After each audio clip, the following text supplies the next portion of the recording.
cattle enjoying straw treated with ammonia in a new process that's being tried on a Norfolk farm. More on that later in the programme, and in part 2 we hear from the lady who provided the main talking point at the recent Oxford Farming Conference, Miss Detta O'Cahoyne.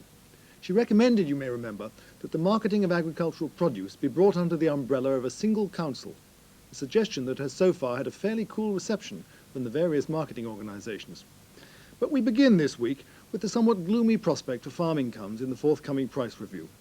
Peter Walker will be entering these negotiations with the embarrassment of knowing that the UK has the highest positive MCA in the history of the community. The change in the fortunes of sterling really has been dramatic. In 1977, there was a green pound gap of minus 40%, but that has since disappeared, and in the last 12 months, the gap has gradually widened the other way. Now the positive MCA has been fixed from tomorrow at plus 16.4%. The Consumers Association claimed that this is costing the country almost £2 million a day, and there is great pressure on the Minister to cut this back. The simplest way would be to revalue the green pound upwards instead of a rise in farm prices, hence the rather depressing outlook for UK farmers. Last week, David Richardson talked to the Minister about the difficulties of this year's price fixing, and began by suggesting that they can't have been made any easier by the sudden death of Finn Gundelag. I think it does create difficulties, yes, because Mr. Gundelag was highly experienced. He had done the job over a very difficult period. He knew every possible subject backwards, and therefore it speeded up the whole process. Now, anybody knew, Mr. Dalsaga or anybody knew, to pick up such a complicated position in a year in which you have the complication of the French elections, the Dutch elections, a Danish minority government, enormous increased input costs on farming throughout Europe, and the CAP up against a budget ceiling.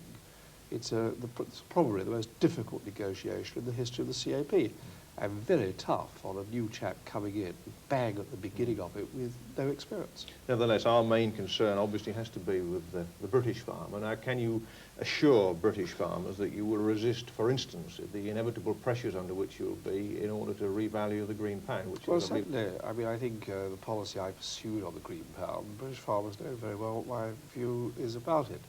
And I originally devalued the green pound and got rid of all negative MCAs, and we've allowed the positive MCAs to go up to their present very high levels, which is a very important advantage to British farming.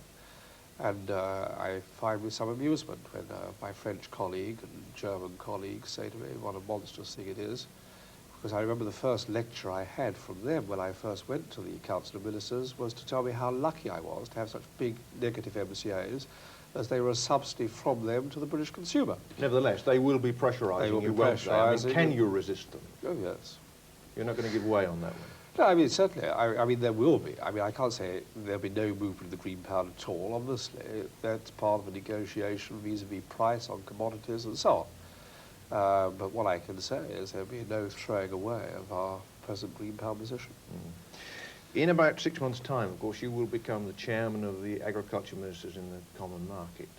That will give you a slightly enhanced, powerful position. I mean, are you going to use that position to initiate some sort of reform in the CAP or bring about any other changes? Well, obviously, the main problem there is to tackle the surpluses. I mean, to tackle the big surplus of the dairy product surplus, and to find a way which is agreeable, not suddenly and in a sort of crushing way and destroying dairy farmers all over Europe, but to find a way in which one can sensibly readjust that surplus over a 4 or 5 year period. One's also got to get agreement on the relationship between national aids and the CAP. And when the French suddenly pour in £430 million worth of national aids to produce food which is already in surplus, which we then meet the cost of disposing of the surpluses, it makes a nonsense of the CAP. And so I think that fundamental relationship between national aids and the CAP policy has got to be sorted out, and I'd like to sort that out in about 6 months. But your own department's review of agriculture, published just the other day, has shown a 24% decrease in real terms in the last 12 months in farm incomes and something like a 50% decrease in the last 4 years. Now, isn't this a trend that you must halt? Well, if I was in favour of the trend going on, I wouldn't have taken the action I have on the green pound. I wouldn't have increased the liquid price of milk by 36%. I wouldn't have given the biggest hill farm subsidy increases ever, and I wouldn't have negotiated a sheep meat regime that brings considerable extra income to British farmers. And so obviously I recognise that this is a very dangerous trend, and a trend which will undermine investment in British agriculture. And I think I can claim to have taken every sphere where I have the freedom to take action, I've taken action. And in the spheres on the European scene, I've taken us away from being the country with all the disadvantages to the country with having the main advantages. Yeah, but I mean, the picture your white paper shows, again, even for cereal farmers and mixed arable farmers, doesn't look all that much better, does it? And I mean, it does seem to me that farmers seem to have done everything right. They've increased their production. As you said, they've grown record yields, they've used less energy, they've used less labour, and still they're in big trouble. Well, cereal farmers' incomes have not dropped by 24%. No, but they haven't risen in line with inflation either, have they? Well, all I'm saying is that if you take the economy as a whole during the time of world recession, I mean, there are plenty of areas of business where the income has disappeared altogether. And they're not talking about reductions in net income in real terms, discounted for inflation. They're talking about the disappearance of their income altogether. And of course, presumably that's not a prospect of you know, Richard Butler, in fairness to him, has accepted that in a time of world recession, agriculture is bound to be affected. What we have done as a government is taken a whole series of actions that have endeavoured to assist in that effect. And what we've now done in this last few months, as far as next year's incomes are concerned, will be quite important. But one of the things you've done is to take away advice, I understand. You are cutting the number of ADAS personnel. Aren't you cutting that away at the time when it's needed most? I'm so fed up with this absurd sort of notion that we're cutting away ADAS advice. So one thing that has been, I'm incredibly protected during a period of public cuts is the whole ADAS service. And you see silly speculative stories based upon a report that hadn't even reached my desk saying that there'll be certain changes in senior positions, which starts getting headlines of these are great cuts in ADAS services. Not at all. What we're doing is constantly looking at the ADAS service to see where we should change the emphasis to marketing or whatever it might be. But I have retained the ADAS services during a period of very considerable pressure on public expenditure because I believe the ADAS service to farmers is of vital and basic importance. But there have been early retirements and there is more talk of cuts. Are you saying there will be no more than that? I guess I'm telling you, in terms of early retirement, that's a general view of this department, that that's a right policy to do in terms of the rundown of staff in general. If you look at the ADAS figures, the way we retain those ADAS staff, the only cut down we made was by changing the system of capital grants, and that was an important cut. But it was a cut not in their advisory services, but a cut in the administrative work they were doing. And I left net, after that position, more man-years in ADAS giving advice than there were before. And so we've done very well for the ADAS service, and they know it, and the farmer on the spot knows it. Peter Walker protesting perhaps a little too much about the rumours of ADAS cutbacks.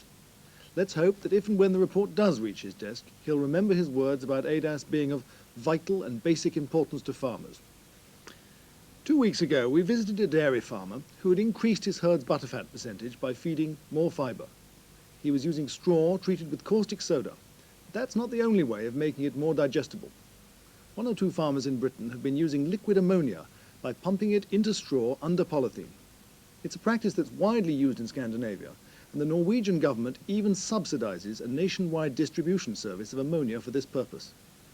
But now in Denmark, a machine has been produced to do the whole job much more efficiently, and the first one was recently imported to Britain. It's being called an Ann strawverter, and earlier this week, David Sorday went along to have a look.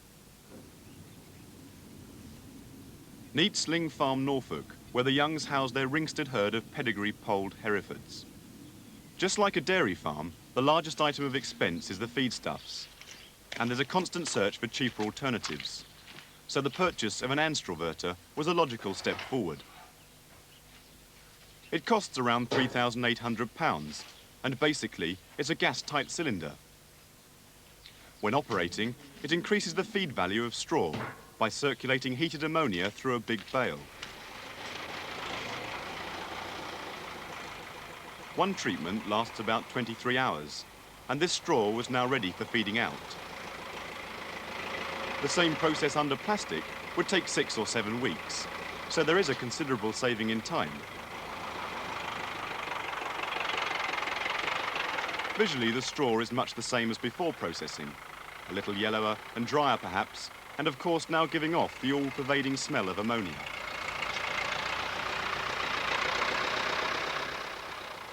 Loading up a fresh bale of straw into the chamber has now become a daily ritual. Really, the cylinder is designed for 24 normal-sized bales, or 2 4-foot big round bales. But the Young's baler is a 5-foot model, so there's only room for one. At the top of the chamber is a trough to catch the ammonia in its liquid state as it enters and before it vaporizes. At the base is a grid which allows surplus water forced out of the straw to escape. With another bale sealed in, the cycle is ready to start all over again.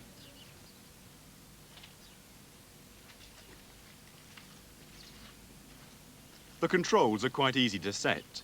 Basically a timer and a switch for the circulating fan and heater element. The temperature is raised to 98 degrees centigrade for 15 hours of the cycle, and this allows the whole reaction to proceed much more rapidly than normal.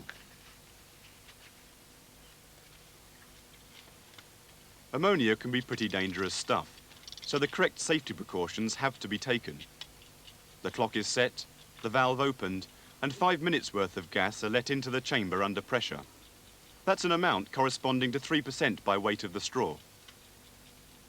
It reacts with the moisture in the bale to form ammonium hydroxide, which attacks the chemical bonds and makes the carbohydrates in the straw more readily available to the ruminants.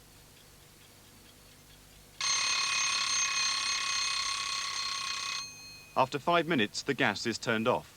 And that's all that needs to be done until the next day, when this batch will be fed out, and the whole cycle can be started over again. The process also imparts a good deal of non-protein nitrogen to the feed, which the rumen bacteria can build up into amino acids. But the proof of the pudding is in the eating. How did the cows like it? A question I put to Philip Young. They certainly enjoy it a lot. The smell of ammonia is not unpleasant to the ruminant. And as you'll readily see today, these cows are really waiting for it. And when we put it out in the trough, they'll eat until it's finished and eat for 3 hours continuously until it's finished. But if you put a bale of plain straw there, what would happen? They know the difference. They wouldn't touch the plain straw.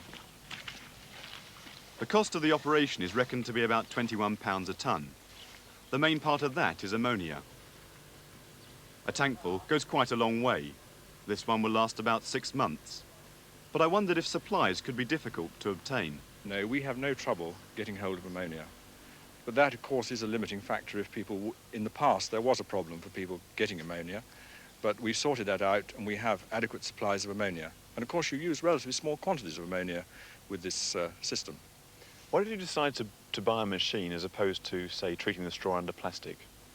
Well, we like an industrial process, and the plastic treatment we feel is not an industrial process. It's a bodge, and it's a job that just doesn't get done. But with a machine like the Anstraverter, which we have here, we can have a programmed industrial process, put the straw in once every 24 hours, run a cycle of 23 hours, treat it with ammonia, and get the straw out. And the other plus point is the ammonia-treated straw in this machine is, we believe, superior to the polythene treatment of straw.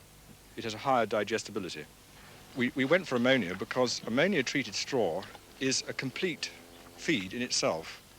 A complete feed providing you have a mineral lick as well. Whereas any other treatment of straw is not a complete feed. The caustic soda treatment of straw is not a complete feed because you need to add protein. And also you don't get the digestibility with the caustic treatment of straw. You don't get as high digestibility as you do with the ammonia treatment of straw. We're getting digestibilities of up to 66%. That's increased from basic untreated straw of 34 to 38%, or caustic soda treated straw maybe 55 to 56%. But what's hay then? Hay would be 55 to 60. I think a year like this it would be 55, and probably a good year it would be 60. So you're turning straw into what is good quality, the equivalent of good quality hay. It's the first time this has ever been done before. So you think it's a really worthwhile process here in the east of England where there's so much waste straw around? Well, I think it's simply incredible because we've got a technique which can convert straw into a complete diet feed. I think it opens up tremendous potential for the farmer in the eastern counties. It'll probably halt the sliding cattle numbers, and you could probably get arable farmers going back into cattle production, certainly if they could utilise all this straw. And that development seems well worth keeping an eye on. The key to successful integration of livestock on the arable farms of the east of England must lie in the better use of arable byproducts, of which straw is by far the most widely available. In part 2, new proposals on marketing. That's in a couple of minutes.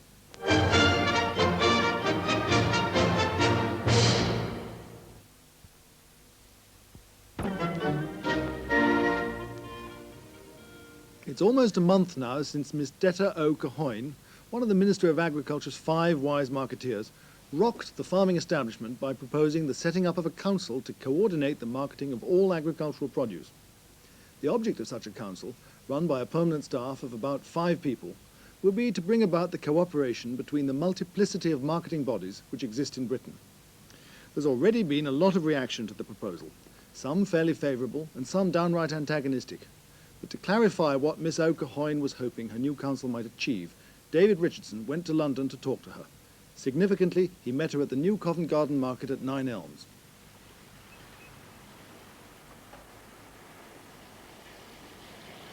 We chose 9 Elms as the venue because Miss O'Cahoyne had been particularly scathing in her speech at the Oxford conference about the quality of some of the English produce she'd found there on an early morning visit. She had in fact challenged the industry by asking how many producers and growers had actually been along to the market to see for themselves. Well, we did go along there and invited Miss O'Cahoyne to show us the kind of thing she meant. For instance, coming to a place like this, and you see the importers of such a big share of our market in the products that we could easily produce here. And I felt that they obviously had the edge in some respects. You mean they present their stuff better? Yes, they do. It looks of better quality. Now, I know there's an argument that people export the best, but I'm not so sure that that's necessarily so. For instance, there's some lettuce over there, and that's Dutch. That looks quite nice. But we did see earlier on down there some British lettuce, which looked, and you admitted it, all very tatty by comparison with the nice, strong, firm lettuce. But I take it your criticism doesn't entirely revolve around the horticultural produce that you're interested in other things as well? Not at all. I mean, that's much the smaller part of it. There are other areas like the milk and dairy products and livestock, of course, which is another big area, where I think there's a lack of coordination and marketing effort right across the spectrum. Now, look at that dirty celery. Quite seriously, is anybody going to bother to clean that? I mean, it really is just too awful. Well, some people say it tastes better like that. That's just an excuse put up by the farmers, I suspect. So, although I still believe there is a market for unwashed celery, I was forced to concede that on the day, some of the samples sent from other countries did look more attractive.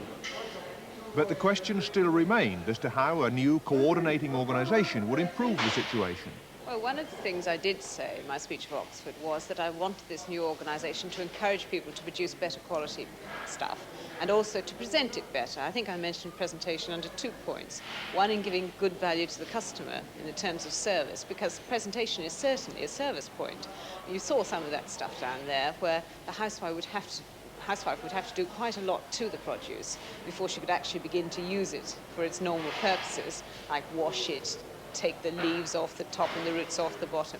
Whereas some of the foreign produce that comes in is nicely prepared and the housewife can just start away to cook, start from scratch and cook. Now, I think that the farmer is not aware of the housewife's need. That is the problem. And the whole emphasis on this coordinating council is to try and bring the links in the chain closer together. But how would another layer of bureaucracy at the top end of the organisation help to discipline and control what farmers do back on the farms and in their presentations that you criticise? It's not really another layer, It's not going on top of the people like the milk marketing boards or the eggs authority. What it is a new concept, a coordinating council which would liaise between the existing bodies. But why can't these existing bodies do the job? Well, some of them do it, but I suspect that some of them don't. And what there is, of course, a horrible lack of coordination across the whole spectrum. I mean, the point I made about coordinating British food exhibitions in our British food weeks, even in the UK, that's not being done properly at the moment. And for instance, the other example I gave of having a great big British breakfast campaign, the Milk Board would have to get into bed, so to speak, with the Eggs Authority, with the Meat and Livestock Commission, and that doesn't happen. But isn't there a danger that this new council of yours could turn into another talking shop? I mean, there's an awful lot of talking being done about marketing at the moment, Yes, and maybe yes. not a great deal of doing. Well, that is one of the things that started me on this tack right from the start, because I felt far too many people were talking about it. In fact, I felt a little bit guilty about becoming a marketing advisor, because I thought there were so many people with, quotes, marketing hats on, unquotes, that here was just another one. But in fact, the people who are doing the talking have been doing it on this type of issue since 1906, I believe, have just got nowhere. What I'm saying is that the competitive climate is such now that we really are up against it, particularly from the surplus food producers of other member states in the EEC, and that we now have to look to our own laurels, otherwise we're going to have a diminishing share of our own domestic market and indeed not make any headway on export markets. Has the Minister backed you yet? The Minister is very supportive, but he wants to make sure that everybody in the country, the farmers, the statutory boards, the British Agricultural Council and all these other bodies are for it before he actually comes right down in support. But generally he is very supportive and very interested. We've had a lot of discussion with him last week about it and are going to come back to him on a regular basis over the next few weeks to tell him how things are developing. You've got to still persuade these people, though, who are involved in the existing organisations to give up their sovereignty, to give up some of their cash and hand over those responsibilities to you, haven't you? That's right. And I just wonder whether you're going to be able to do it. Well, we're making headway, and certainly we haven't had the thumbs down from anybody But as yet. do you not think that something like the British Farm Produce Council, which already exists, surely to do the very thing that you've put forward, ought to be built up to do this rather than starting something different? Yes, there is an argument about this, and I certainly have looked at this, and I haven't ruled it out altogether, but the fact remains that the British Farm Produce Council has not had the support from the producers that it deserved. It has had a shoestring budget. It hasn't been able to do the sort of things that I envisage the Central Coordinating Council doing, and therefore it might not be to the advantage of the new Central Coordinating Council to put it on, latch it on to the BFPC, because the BFPC hasn't been all that successful. I want to start something which is going to be successful from day one. There's been a lot of speculation, of course, that you might want to run this new organisation. Now, what do you say to that? That is absolutely unfounded, without foundation whatsoever. I don't think that I've got the necessary skills. I said we need the top marketing expert in this country. I'm not necessarily a marketing expert. I've been appointed by the Minister as a marketing advisor, but really for ideas, common sense, energy and all the rest of it. But I am not the sort of person that I think needs to head up this Central Coordinating Council. You're the kingmaker, not the king, or the queen, rather. No, I think you've put it very nicely, yes. The forceful Miss Detta O'Cahoyne insisting that she's not carving a career for herself as marketing suprema. Ideas put forward by charming women always seem more appealing somehow, don't they? Proposals for improving marketing have been put forward umpteen times before, and these often include some sort of central coordinating authority. But this time they have sparked off much serious discussion, and thus Miss O'Cahoyne has probably achieved what she set out to do. Whether the talk will produce changes remains to be seen, but I'm sure the marketing debate will be with us for a long time yet, and no doubt we shall be following its progress. Meanwhile, that's all for this week. Goodbye.